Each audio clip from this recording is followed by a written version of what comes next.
이 세상 끝날까지 불순종한 내 모습을 생각하지 않고서 외로울 때 세상만을 원망하며 살았네. 우리 주님 아픈 가슴 안중에도 없었으니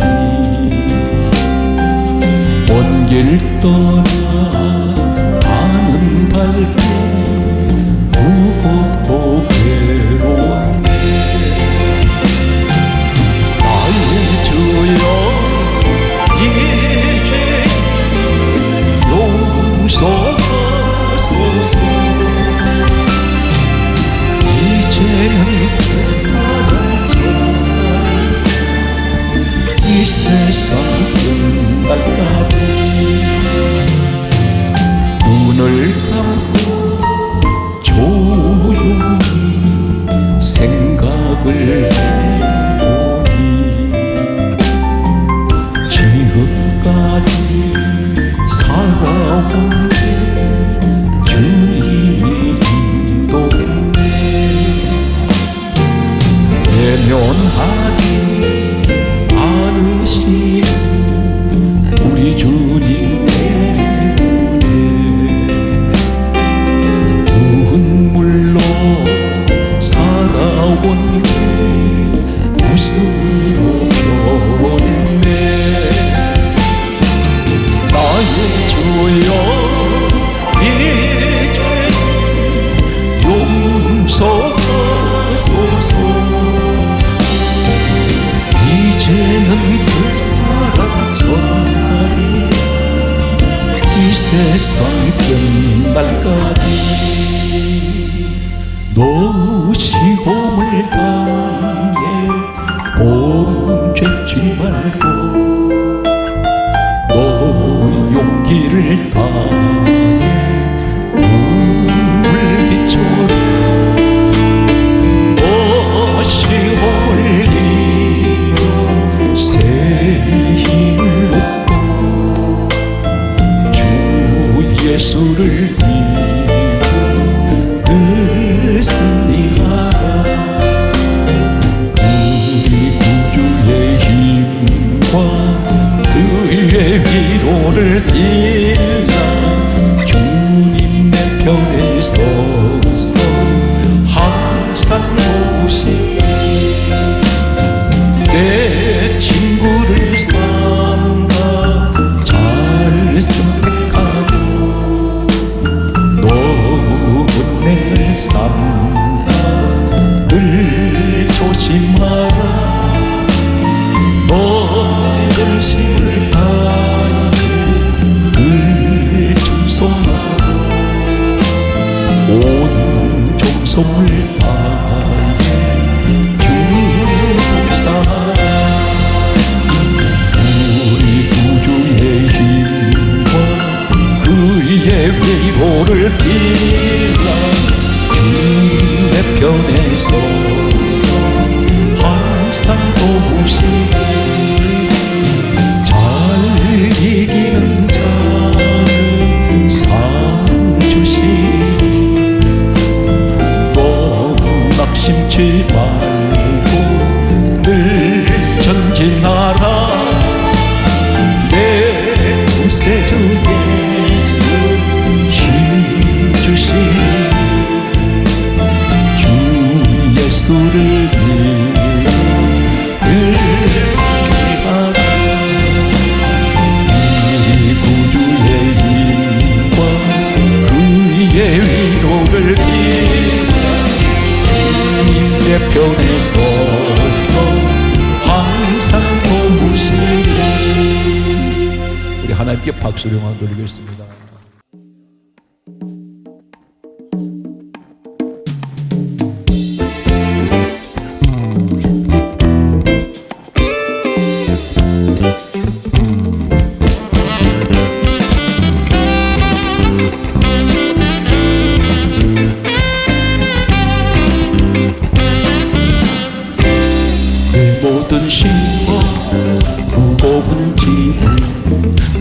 예수 앞에 아뢰이며 근심에 쌓인 날 돌아보사 내 근심 모두 맡으시는 무거운 짐 나 홀로 지고 듭니다 못해 쓰러질 때 불쌍히 여겨 구원의 주 은혜의 주 오직 예수 그 모든 배고 닥치는 환난 주 예수 앞에 아뢰이며 주께서 친히 날 구해 주사 늘 보신 사랑 베푸시는 무거운 짐을 나 홀로 지고 듭니다 못해 쓰러질 때 불쌍히 여겨 구원의 주님 은혜의 주님 오직 예수 그 짐이 점점 무거워질 때 주 예수 앞에 아뢰이며 주께서 친히 날 구해주사 내 대신 짐을 져주시니 무거운 짐 나 홀로 지고 견디다 못해 쓰러질 때 불쌍히 여겨 구원의 주님 은혜의 주님 오직 예수 마음에 씌워 무서운 죄를 주 예수 앞에 아뢰이며 예수는 나에게 능력이 되사 세상을 이길 힘주시니 무거운 짐을 나 홀로 지고 견디다 못해 쓰러질 때 불쌍히 여겨 구원의 주 은혜의 주 오직 예수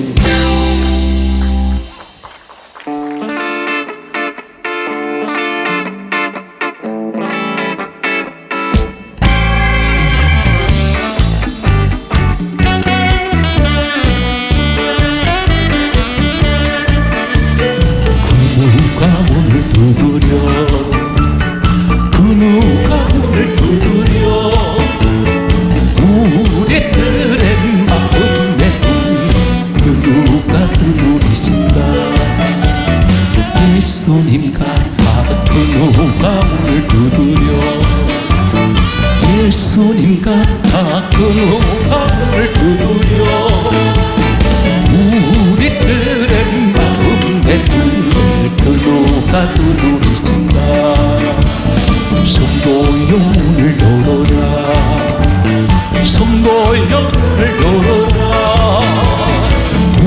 우리들을 불러주신다 성도여 문을 열어라 은혜 주신다 성도여 문을 열어라 은혜 주신다 성도여 문을 열어라 우리들을 불러주신다 성도여 문을 열어라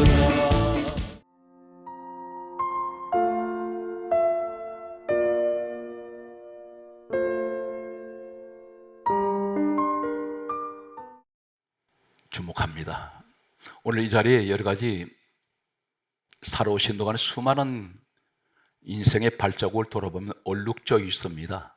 그 얼룩진 발자국은 온갖 상처로 물들어져 있습니다. 때론 피눈물을 흘리는 순간도 있었고 주저앉아서 인생을 끝장내려고 했던 분도 있습니다. 여기까지 내 인생은 끝이다 하는 생각을 가지신 분도 있을 것입니다. 그런데 오늘 이 시간은 하나님의 소망의 시간입니다. 지옥 같은 인생에서 벗어나는 시간입니다. 사람 말 믿지 마십시오. 사람 말 듣지 마십시오. 성경 말씀은 이렇게 강조하고 있습니다. 말씀을 전하는 사람들에게 하시는 말씀은 잠언 30장 6절에 이렇게 말씀합니다. 너는 말씀 외에 다른 것을 더하지 말라. 다른 것을 더하지 말고 다른 것을 더하면 내가 너를 책망하겠고 너는 거짓말하는 자가 될까 두려우니라. 그렇게 말씀하셨습니다. 마태복음 15장 6절 이하에 예수님께서 이 땅에 오셔서 이렇게 말씀합니다. 외식하는 자들아, 너희가 입술로는 나를 존경하고 공경하지만 마음은 내게서 멀도다. 그 이유가 무엇입니까? 사람의 계명을 교훈 삼아 가르치니 나를 헛되이 경배하는도다. 사람의 계명이 무엇입니까? 세상 윤리 이야기, 도덕 이야기, 세상 철학 이야기, 세상 지식을 자랑하는 이야기 가지고는 그거는 외식하는 자라고 말씀합니다. 외식이라는 말이 무슨 말인지 아십니까? 탈을 쓰고 있다는 것입니다. 이중인격자, 겉과 속이 다른 자, 이것을 외식이라고 그렇게 부릅니다. 입으로는 주의 영광 받으소서 하는데 정작 보니까 입에서 나오는 소리는 세상 소리밖에 없다는 것입니다. 그래서 요한복음 1장 1절에 말씀은 하나님이요, 사도행전 10장 44절에 강조하고 넘어가겠습니다. 오늘 이 자리에 저는 분명히 확신하건대 성령께서는 말씀 듣는 사람에게 내려오십니다. 오늘 성경 66권을 소개하겠습니다. 이 땅의 모든 기업들은 최소한 구멍가게에 종업원으로 취업을 하려고 해도 여러 가지 조건을 봅니다. 나이를 보고 이 사람 출신을 보게 되고 고향이 어디냐까지 물어봅니다. 학연, 지연, 심지어 혈액형까지 물어보는 사람들이 있습니다. 그런데 하나님께서 쓰시는 사람은 세상에서 기준하는 이 조건은 하나도 필요가 없습니다. 나이가 많든 적든, 이 땅에 많이 배웠든 못 배웠든, 이 땅에서 많은 재물을 가지고 있든 단 한 푼도 가지고 있지 않든, 이 땅에서 수많은 실패를 경험했든 상관없습니다. 한 가지 오늘 여러분께 이 말씀의 주인공이 되시기 바라면서 여러분께 이 말씀을 소개합니다. 듣는 자나 전하는 자가 함께 은혜 받는 시간 되시기 바랍니다. 우리는 그동안 수없이 넘어졌습니다. 여러분 머리가 나빠서가 아니라, 여러분 은사가 없고 여러분 부족해서가 아니라 환경이 나를 그렇게 만들었습니다. 그렇다면 오늘 이 자리에 다시 재기해야 하는데 어떻게 하면 하나님 일어날까요? 주님이 말씀합니다. 죽은 나사로가 썩은 냄새 나는데 무덤 밖에서 나사로야 나오라 말씀하실 때 썩은 나사로 시체가 살아 일어납니다. 주님 말씀에 부딪히면 오늘 여러분 죽은 것이 살아날 것입니다. 냄새가 나는 그 현장에 할지라도, 썩은 악취가 나도 주님 말씀에 부딪히면 생명이 들어갑니다. 오늘 시간 그 말씀의 시간 되시기 바랍니다. 성경 말씀을 보게 되면 위대한 믿음의 사람들이 있습니다. 시간 관계상 세 사람을 우선 대표적으로 열거를 하면 구약 성경에는 모세의 후계자 여호수아라는 사람이 있습니다. 또한 엘리야의 후계자 엘리사라는 사람이 있습니다. 신약에 와서는 대표적인 12 제자 가운데 수제자로 불리는 한 사람이 있습니다. 베드로가 있습니다. 이 세 사람은 공통점이 하나 있습니다. 오늘 이 시간에는 시간 관계상 구약의 모세와 그리고 그 후계자 여호수아, 그리고 엘리야와 엘리사의 여호수아, 엘리사 후계자들에 대해서 우리 함께 말씀을 나누면서 세 번째 자리에 누가 있어야 됩니까? 여러분이 서 계셔야 됩니다. 오늘 시간 말씀의 주인공이 되십시오. 지금까지 수많은 말씀을 들어왔는데 오늘 이 말씀을 하나님 모든 사람이 다 듣는 것이 아니라 오늘 이 자리에 부르신 하나님의 사람들에게 이 말씀을 전하게 하는 것은 오늘 이 말씀이 여러분에게 주인공이 되라는 것입니다. 이 말씀의 축복에 함께하는 시간, 오늘 성령 하나님께서 여러분에게 임재하시는 오늘 사도행전 10장 44절의 말씀의 축복이 여러분과 함께 하시기를 예수 이름으로 축복합니다. 할렐루야. 여호수아라는 사람이 있습니다. 이 사람을 소개합니다. 여호수아 1장 1절에 보게 되면 여호수아라는 사람은 어떤 사람이냐면 성경이 이렇게 강조합니다. 모세의 수종자 여호수아, 이 종자를 쓰고 있습니다. 모세 종입니다. 이때 인구가 몇 명이 있었느냐면 출애굽을 할 때에 이스라엘 백성들이 애굽에서 430년 노예 생활을 마치고 하나님이 구원하실 때 성경은 출애굽기 12장 37절에 장정 60만 명이라고 말씀하고 있습니다. 장정 60만 명 가운데 모세의 종 여호수아가 있습니다. 이 가운데 당시에 모세가 민족의 지도자로 세워질 때에 2인자들이 있습니다. 아론, 나답, 아비후, 그리고 장로 70명이 있었습니다. 이 사람들이 바로 모세 다음 후계자 서열에 있는 사람들입니다. 모세의 수종자 여호수아는 완전히 제외되는 사람입니다. 한마디로 말씀드려서 종이 어떻게 민족의 지도자가 되겠습니까? 그런데 하나님은 왜 이 사람을 그렇게 선택하셨을까요? 성경 말씀을 계속 소개합니다. 이 사람들이 여호수아와 모세는 광야 40년 길을 가게 됩니다. 이스라엘 백성들이 이 광야를 가리켜 신약 성경에 와서는 사도행전 7장 말씀에는 광야 교회라고 말씀합니다. 오늘날 우리가 생활하는 교회 생활을 말씀합니다. 오늘 내가 여호수아 같은 사람입니다. 나는 지도자가 될 수 있는 자격이 없습니다. 그런데 하나님이 지도자로 세우십니다. 이유가 무엇일까요? 단 한 가지밖에 없습니다. 한 가지 오해하지 마십시오. 똑똑하니까? 아닙니다. 저 사람 사회 배경이 좋으니까? 아닙니다. 저 사람은 명문대 출신이니까? 아닙니다. 세상 조건은 하나님 보시고 쓰지 않습니다. 오히려 하나님 그거 내려놓아라. 역설적입니다. 나는 너가 가지고 있는 세상 조건 보고 나는 서지 않아. 그런데 그렇다면 무엇을 하나님은 무엇 때문에 여호수아를 서실까요? 오늘 광야 교회라고 말씀하는 모세와 여호수아가 40년 갔던 이 광야길을 영적으로는 요한복음 6장 63절에 예수님께서 말씀하셨습니다. 내 말은 영이요 성경 말씀은 전부 다 영적 사건입니다. 왜 그러냐면 귀담아 들으시기 바랍니다. 요한복음 4장 23절에서 24절에 예수님 말씀하셨습니다. 하나님 아버지는 영이시니 우리 하나님 영이 있습니다. 그런데 이사야 34장 16절에 성경 누가 기록하게 하셨습니까? 이렇게 말씀합니다. 너희는 여호와의 책을 읽어보라. 여호와의 입이 이를 명령하셨고 그분이 육체를 가지고 계신 분이 아닙니다. 영이신 하나님은 말씀을 기록하라는 것은 영의 말씀을 기록하라는 것입니다. 디모데후서 3장 16절은 이렇게 말씀합니다. 모든 성경은 하나님의 감동으로 기록이 되었습니다.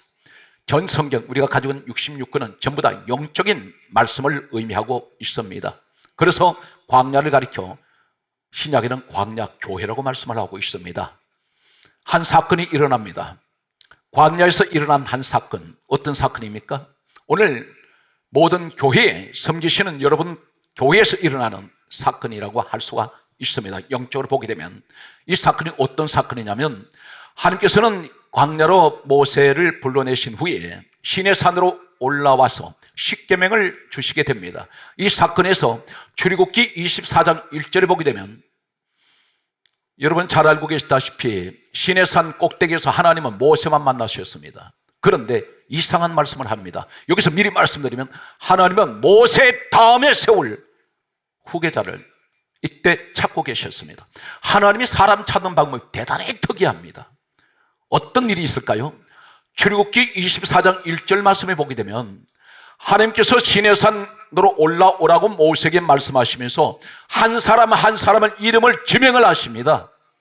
만나시지도 않는 분이 왜 불러 올리십니까? 여기에 아론, 나답, 아비후 70명 장로와 함께 너는 산으로 올라오라 말씀하셨습니다. 갑자기 하는 말씀하실 때에 며칠이라는 말씀을 하지 않았습니다. 모세는 하나님을 만나기 위해서 산꼭대기로 올라갔을 때 40일 동안 있었습니다. 그런데 하나님께서 너 40일 만에 내려갈 것이다 말씀한 적 없습니다.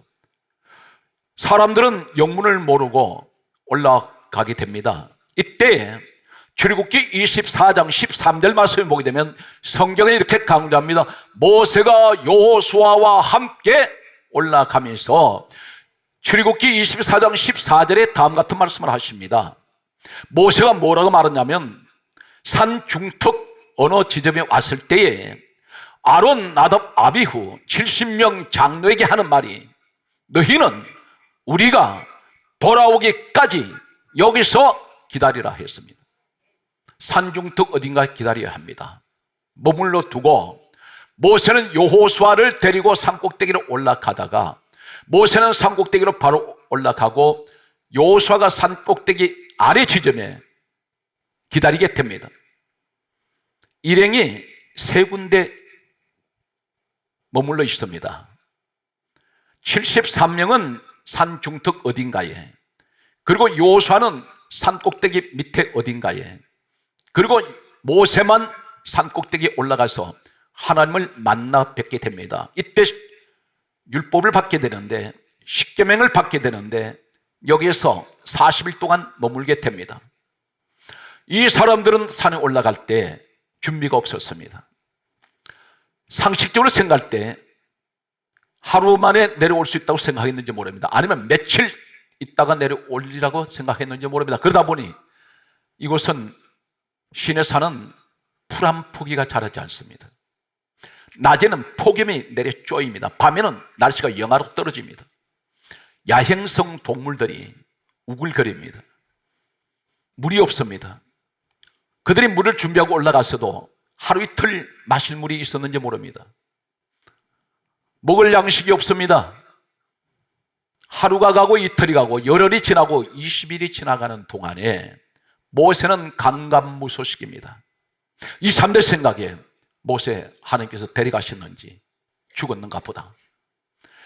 73명은 산에 내려가 버립니다. 내려가서 뭘 만듭니까? 금송아지 만들었습니다. 여기서 춤추고 뛰노옵니다.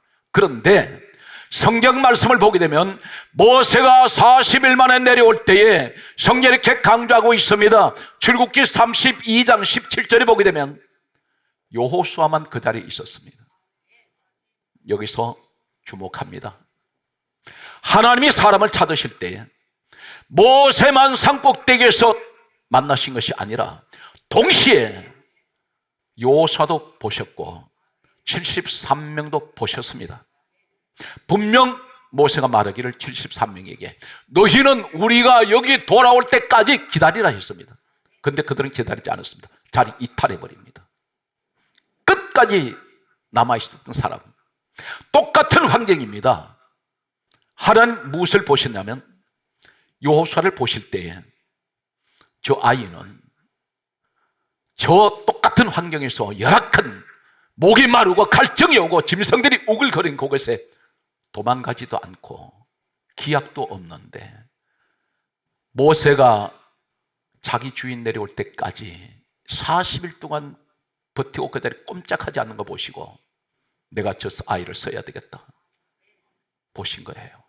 여기서 선택됩니다. 73명은 모세의 2인자들입니다. 그런데 쓰지 않습니다.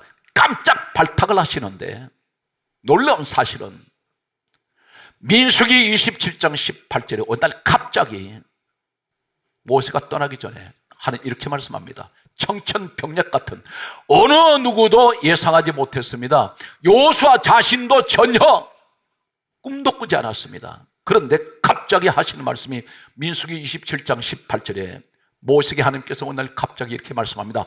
너는 여호수아를 데려다가 그에게 안수하라 말씀합니다. 그때 안수할 때 모세에게 있던 능력이 옮겨가기 시작합니다. 모세가 어쩌면 깜짝 놀랐는지 모릅니다. 기절초풍했는지 모릅니다. 어떻게 나 이 땅 떠나면 여호수아가 내 후계자가 되는구나. 모세에게도 사전에 말씀하지 않았습니다. 하나님은 고난 중에도 사랑하는 성도 여러분 잘 들으십시오. 같은 교회 안에 같은 믿음 생활하는데 똑같은 환경입니다. 그런데 그 자리가 낭만이 아닙니다. 광야가 교회라 했습니다. 죽을 것 같습니다. 질식할 것 같습니다. 왜 그렇습니까? 교회 생활하면 뭐가 달라질 줄 알았더니 나아질 줄 알았더니 형편은 점점 세상에 있을 때나 교회 안에 들어왔을 때나 달라진 것이 없어요. 늘 가난하고 몸은 아프고 환경은 왜 이렇게 나를 계속 짓누르는지 짓밟히는 세상. 은혜 가서 기 한번 펴지 못합니다. 그런데 73명이 못 견디고 가버립니다. 여호수아 혼자서 버티고 있습니다. 하나님은 누구를 쓰시냐? 힘들고 어려운 그 현장에 끝까지 주어진 자리 지키는 사람. 그 자리가 어딘지 아십니까? 여러분 섬기는 교회, 직분의 자리란 말입니다. 내가 그 직분 가지고 있는데 가만히 있는데도 사람이 와서 나를 찝쩍거립니다. 넘어뜨립니다. 시험 들게 합니다. 온갖 잡소리를 다 귀에다가 전해줍니다. 은혜의 소리가 아닙니다. 불평의 소리가 들려옵니다. 모함하는 소리가 들립니다. 헐뜯는 소리가 들립니다. 거짓말 소리가 들려옵니다. 긍정적인 소리는 별로 들리지 않습니다. 이것이 어딘지 아십니까? 교회 안에 내가 머물고 있는 그 자리란 말입니다. 그런데 여호수아는 끝까지 그 자리 지킵니다. 이 사실 믿습니까?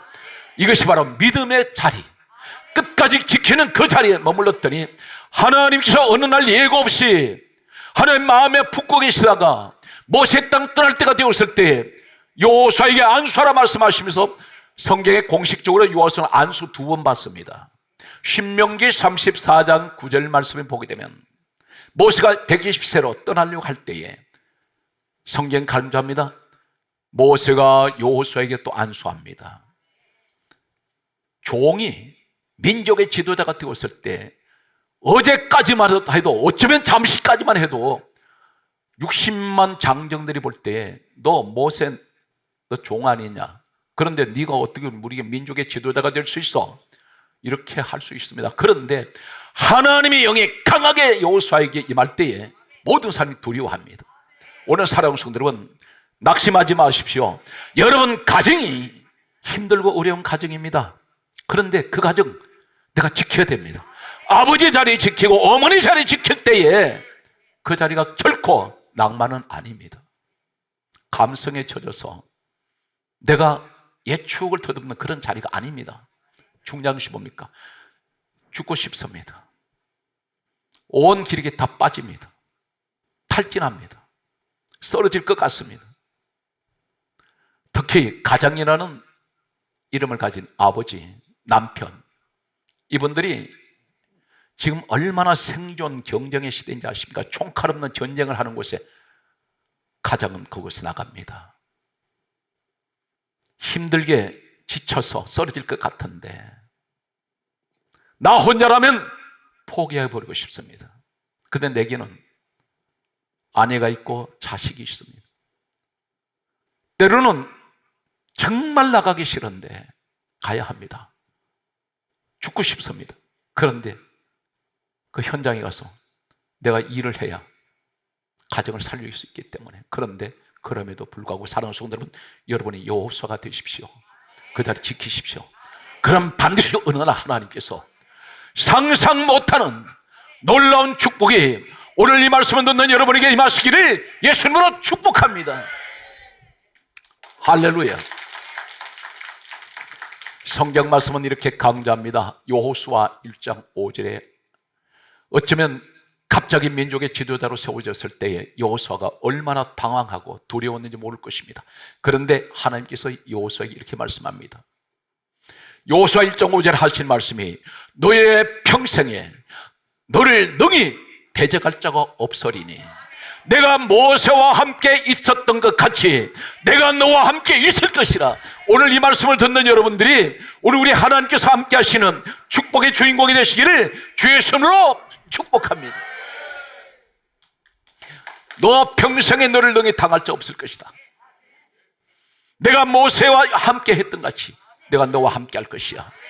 내가 너를 떠나지 아니하며 버리지 아니하리니. 여호수아 1장 6절에 말씀합니다. 따라하세요. 마음을 강하게 하고 담대히 하라. 오늘 사랑하는 성도 여러분, 하나님은 우리에게 말씀합니다. 내가 너와 함께하고 있잖아. 너 마음 강하게 가져. 강하게 가지란 말씀이 무슨 말입니까? 너의 약한 마음을 가지고 있냐. 쓰러지지 말아라. 너는 내 자식이잖아. 내가 너를 위해서 십자가에 내가 죽었잖아. 난 너 때문에 죽었어. 너는 내 생명만큼, 내가 십자가에 달릴 만큼 나는 너를 사랑해. 이 땅에 아무리 우리를 사랑해야 한다 해도 나 위해서 십자가에 죽는 사람은 없습니다. 근데 우린 주님은 죽으셨습니다. 주님이 이 땅에 친히 오셔서, 그분이 누구세요? 빌립보서 2장 6절에 근본 하나님 본체 되시는 예수님입니다. 우리 하나님께서 오셔서 나 위해서 죽으시고 나 구원하셨습니다. 길을 펴셔서 나 절대 망하지 않아. 나 절대 절망하지 않는다. 나 다시 다 일어날 수 있어. 왜 그렇습니까? 하나님 나와 함께 하시기 때문에. 이 믿음을 갖는 이 시간 되시기 바랍니다. 성경 말씀을 이제 옮겨가겠습니다. 엘리야의 후계자 엘리사가 있습니다. 이 엘리사는 엘리야보다도 더 큰 능력을 행한 사람입니다. 그런데 이 사람이 어떤 사람이냐면 열왕기상 19장 19절에 보면 12결의 소를 몰고 밭을 가는 농사꾼입니다. 농부 일을 합니다. 이 사람은 전부터 주의 종이 아닙니다. 농사 일을 하는 사람을 하나님이 지명하셔서 불러내셨습니다. 하나님께서 사명 주셨습니다. 그런데 이 사람이 어떻게 해서 그런 큰 능력을 받았을까요? 오늘 사랑하는 성도 여러분, 하나님 나는 능력이 없어요. 하나님 나는 못났습니다. 나는 가진 것도 없습니다. 할 때에 하나님 이렇게 말씀합니다. 능력은 내가 주는 것이야. 능력은 하나님께 있습니다. 내게 능력 주시는 자 안에서 모든 것을 할 수 있습니다. 중요한 것은 내가 선택을 받았다는 사실입니다. 에베소서 1장 4절에 말씀합니다. 누구든지 창세전에 예수 그리스도 안에 있는 사람만 택함 받았습니다. 여러분 택함 받은 건 믿습니까? 이 자부심, 이 확신을 갖는 여러분 되시기 바랍니다. 엘리사가 어떤 사람인가요? 농사꾼인데 주님이 하나님 부르셨습니다. 그런데 엘리야가 이 땅을 떠나려고 합니다. 불술에 불말을 타고 회리바름으로 올라가는데 성경이 이렇게 강조합니다. 열왕기하 1장 7절 보게 되면 선지자의 제자들이 약 50명이 있었습니다. 이 사람들 앞으로 주의 종 될 사람들입니다. 그런데 이 50명이 있는데 이들이 뭘 하는 사람인지 아십니까? 엘리야가 이 땅을 떠나려고 열왕기하 2장 1절 이하에 보게 되면 길갈에서 베델에서 여리고로 요단으로 가는데 여기서 불말과 불병거가 기다리고 있습니다. 하늘에서 내려왔습니다. 그런데 따라가는 사람이 한 사람밖에 없습니다. 엘리사밖에 없습니다. 50명 선지자 성도들 오늘날 말씀드리면 신학생인데 이제 곧 지금으로 말하면 목사가 될 사람들이 뭐라고 있습니까? 열왕기하 2장 7절에 보면 멀리 서서 바라보고 있습니다. 구경꾼들입니다. 왜 이렇게 할까요? 엘리야가 떠나는 것을 보고 이 사람들은 기회주의자들이었습니다. 따라가지 않습니다. 그러면서 오히려 엘리사가 따라갈 때에 너희 선생은 이제 얼마 있지만 떠나는데 따라가지 말라고 말합니다. 그때에 엘리사가 하는 말이 나도 아노니 너희는 잠잠해라. 이 말씀이 복음적 뭘 말씀한지 아십니까? 엘리사의 모습을 누구의 모습을 예표하냐면 예수님 모습을 보여주시고 성경 말씀을 이렇게 강조합니다. 요한복음 5장 39절에 하신 말씀이 예수님 뭐라고 말씀합니까? 이 성경은 내게 대하여 증언하는 것이다. 예수님 이야기를 하고 있습니다. 그렇다면 엘리사의 모습을 우리가 복음적으로 예수님 모습을 보고 따라간 엘리사의 모습이 우리 모습이라면 사람들이 많이 방해합니다. 예수님을 따라가는데 수많은 장애물들이 내게 걸고 넘어지려고 합니다. 많은 사람들이 태클을 걸음 넘어뜨립니다. 시험 들게 만듭니다. 그런데 엘리사는 귀담아 듣지 않습니다. 나도 아노니 너희는 잠잠하라. 따라가면서 끝까지 따라갔더니 이 한 사람만 따라갑니다. 사랑하는 성도들은 무엇을 우리에게 말씀합니까? 여호수아 엘리사의 공통점이 무엇인지 아십니까? 끝까지 여호수아는 끝까지 그 자리 지켰고 엘리사는 끝까지 혼자서 엘리야 따라갔습니다. 이 사람의 능력을 받게 됩니다. 오늘 우리에게 무엇을 말씀합니까? 여러분 주어진 환경이 잠시 머물고 싶지가 않습니다. 이탈해버리고 싶습니다. 그 자리 벗어나고 싶습니다. 그런데 내게 주어진 가정이란 자리, 교회 직분의 자리, 내가 예배의 자리, 이 자리를 내가 떠나면 안 됩니다. 하나님 나는 죽을지언정 나는 주님 맡겨주신 내 가정 내가 지켜야 합니다. 우리 교회 직분자들의 자리 지켜야 됩니다. 그런데 코로나 이후에 교회를 떠나간 사람들이 많이 있습니다. 자리 끝까지 못 지켰습니다. 말씀을 계속 전하겠습니다. 주목하십시오. 놀라운 사실이 있습니다. 끝까지 남은 자들. 오늘 여러분 이 현장이 저는 이렇게 봅니다. 여러분은 대한민국의 지금 한국 교회에 가장 귀한 분들입니다. 끝까지 남아있지 않습니까? 예배를 드리고 있지 않습니까? 우리가 교회를 초월해서 어느 교회 소속이냐 이걸 다 초월하고 우리는 전부 다 예수 안에 있습니다. 여러분은 어떤 불씨가 되어야 됩니까? 이 땅의 마지막 믿음의 불씨, 예수 그리스도의 사랑의 불씨. 오늘 여러분 은혜의 불씨가 되십시오. 오늘 여러분들이 전도의 불씨가 되셔야 됩니다. 이 불씨가 사방으로 날아가면 사방에다 불이 일어납니다. 오늘 성경을 소개하겠습니다. 이사야 28장 5절 말씀을 소개하겠습니다. 그날에, 오늘 이날 되시기 바랍니다. 그날에 만군의 여호와께서 성경에 이렇게 강조합니다. 자기 백성 남은 자에게, 남은 자, 자기 백성 남은 자에게 영화로운 멸관이 되실 것이고 아름다운 화관이 될 것이다. 우리 하나님께서 멸류관이 되신다는 겁니다. 무엇을 말하냐면 하나님의 영광을 받으시는데 누구에게 영광 받습니까? 자기 백성 남은 자에게 영광 받으신다는 것입니다. 이 땅에 많은 사람들이 코로나 이후에 교회를 떠나갔어도 하나님, 나는 끝까지 믿음의 자리를 지키고 있습니다. 주여, 이 시간에 오늘 남은 자를 통하여 영광을 받으시옵소서. 남은 자의 축복입니다. 끝까지 남으셔야 됩니다.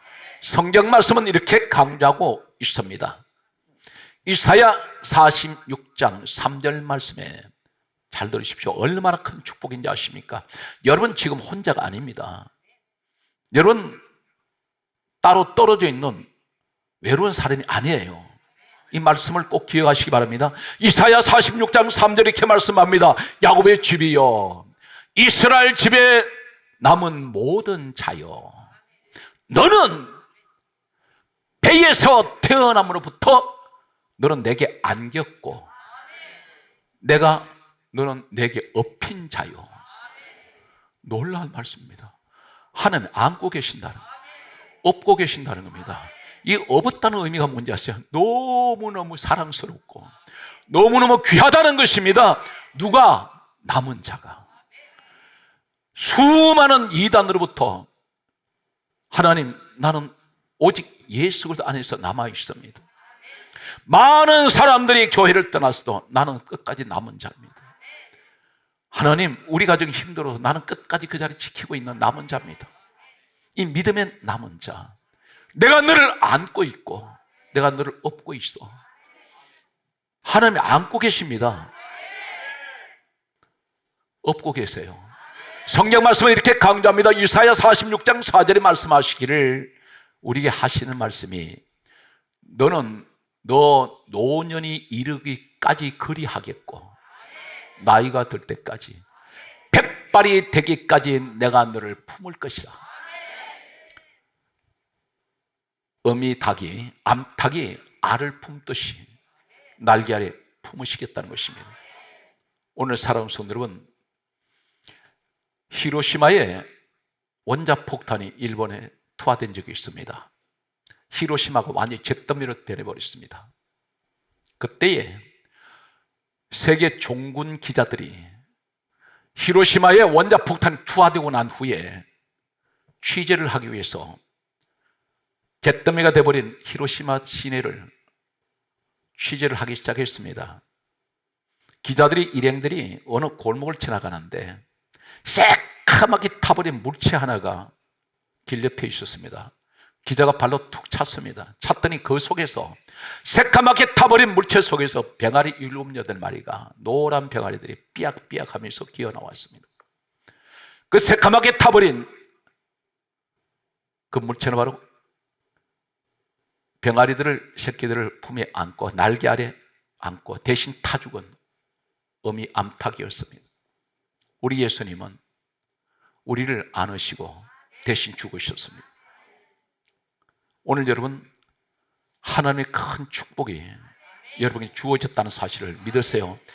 내가 어떤 환난 가운데 있다 할지라도 하나님 나를 안고 계세요. 하나님 나를 업고 계세요. 그러면서 너는 노년이기까지 내가 그리하겠고 내 백발이 되기까지 내가 너를 품을 것이야. 성경 말씀은 우리에게 다음 같은 말씀을 하십니다. 로마서 9장 27절에 남은 자만 구원을 받으리라. 예수님 말씀합니다. 끝까지, 마태복음 24장의 끝까지 견디는 자가 구원을 얻으리라. 사랑하는 성도 여러분, 예수님 말씀합니다. 열매를 보고 내가 그를 안다. 이 열매가 언제 맺습니까? 마지막에. 꽃을 보고 그를 아시는 게 아니에요. 꽃은 중간 과정입니다. 지금 겨울이 찾아왔습니다. 영하의 날씨입니다. 그런데 산천초목이 다 말라 죽은 것 같습니다. 말라 죽은 산천초목 가운데 죽어버린 풀밭을 사람들이 밟고 지나가고 짐승이 밟고 지나갑니다. 그러나 끈질기게 생명력이 버티고 있는 이 잡초 가운데 봄이 오면 자라서 꽃이 핍니다. 우리는 잡초처럼 자라왔습니다. 사람에게 짓밟히고 환경에 짓밟히며 왔는데, 그러나 나는 결코 이제 내 인생에도 봄이 오면 내 인생에도 꽃이 필 것입니다. 오늘 하나님 그 약속을 하고 있습니다. 오늘 성경 말씀은 이렇게 강조하고 있습니다. 그러므로 우리는 어떻게 됩니까? 로마서 14장 8절에 말씀하시기를 우리가 살아도 주를 위하여 살고 죽어도 주를 위하여 죽나니 그러므로 사나 죽으나 우리가 다 주의 것이로다. 이 고백이 있으시기 바랍니다.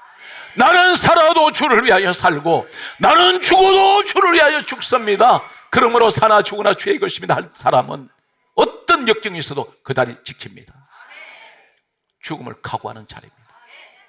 이것이 바로 순교의 믿음이라는 것입니다. 이 사실 믿습니까? 성경 말씀은 우리에게 다음같이 말씀합니다. 그러므로 우리에게 하실 말씀은 이렇게 말씀합니다. 고린도전서 15장 58절에 내 사랑하는 형제들아 견실하며 흔들리지 말고 오직 주의 일에 더욱 힘쓰는 자가 되라. 너희 수고가 주 안에서 헛되지 아니한다. 반드시 우리가 견실이 뭡니까? 절대로 굳건하게 서서 어떤 일에서 믿음의 생활에서 흔들리면 안 됩니다. 그러면서 오히려 더욱 주의 일에 더욱 힘쓰는 자가 될 때에 이 수고는 결코 하나님 잊지 아니하신다는 것입니다. 이 사실 믿습니까? 오늘 여러분 이 축복의 주인공이 되십시오. 하나님 여러분을 사랑하시기 때문에 오늘 이 말씀을 듣고 계십니다. 끝까지 남은 자가 되세요. 오늘 하나님의 축복은 계속됩니다. 우리에게 하시는 말씀은 다음같이 말씀합니다. 사랑하는 성도 여러분, 사도행전 1장 15절에 보면 120명이 다락방에서 기도하다가 성령을 받은 사건 알고 있습니다. 그런데 성경은 이렇게 강조합니다. 고린도전서 15장 6절에 예수님께서 부활하셨을 때 500여 명이 동시에 보았습니다. 그런데 모인 사람은 120명밖에 없습니다. 500명이 넘는 사람이 동시에 부활하신 주님 만났는데 380명 어디 갔습니까?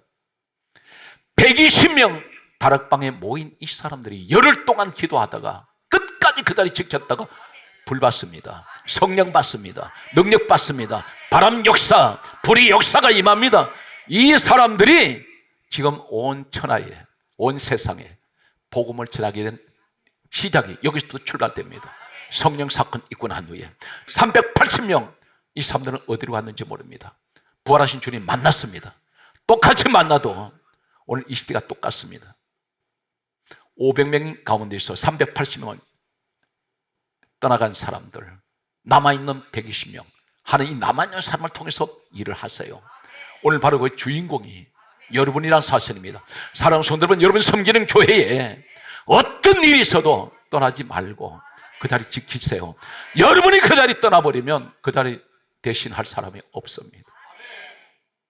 내 가정, 내가 그 자리 지키지 않으면 아버지 자리 내가 아니면 그 자리 누가 지킬 사람이 없습니다. 어머니 자리 마찬가지입니다. 다 힘듭니다. 한 가지 기억하십시오. 인생은 바다까지 가면 밀려오는 파도와 같습니다. 바다는 잠시도 고요하지가 않습니다. 크고 작은 파도가 끊임없이 하루 24시간 계속 밀려옵니다. 그리고 또 밀려갑니다. 그런데 바다를 향해서 나가는 배는 파도가 무서워서 바다를 향해서 나가지 못한다면 이 사람은 평생 바다를 향해서 나가지 못합니다. 무엇을 말합니까? 우리 인생에는 끊임없이 작은 파도, 큰 문제, 작은 문제 끊임없이 밀려옵니다. 그러나 그 무서워하시면 안 됩니다. 어떻게 해야 됩니까? 파도를 헤치고 나아가는, 세상을 뻗어가는 믿음의 사람 되셔야 됩니다. 이해가 되십니까? 오늘도 하나님은 우리에게 세 가지 부류 가운데 이 사람이 되기를 원합니다. 첫째는 문제 만났을 때 주저앉아 버린 사람이 있습니다.